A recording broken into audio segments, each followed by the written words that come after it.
YS Rajasekhara Reddy గారు. జై జగన్. యువత రోడ్డెక్కింది, మెడికోస్ రోడ్డెక్కారు, అంగన్వాడీలు రోడ్డెక్కారు.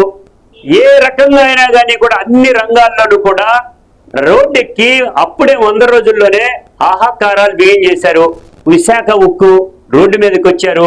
ఓ మంత్రి ఒకటి మాట్లాడతాడు, బీజేపీ వాళ్ళు మాట్లాడతారు, పవన్ కళ్యాణ్ గారు ఒకటి మాట్లాడతారు, చంద్రబాబు నాయుడు గారు ఒకటి మాట్లాడతారు. ఇన్కన్సిస్టెంట్ గా స్టేట్మెంట్స్ రావడం వల్ల అక్కడ ఉండేటువంటి కార్మికులందరూ కూడా ఇబ్బంది పడి రోడ్డు మీదకి రావడం జరిగింది.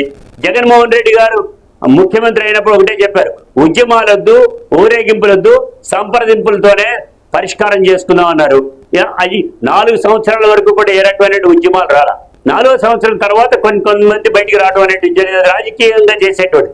అలాగే 100 రోజుల పరిపాలననే ప్రజలందరూ కూడా చీకొట్టేటువంటి పద్ధతిలో ఉన్నారు.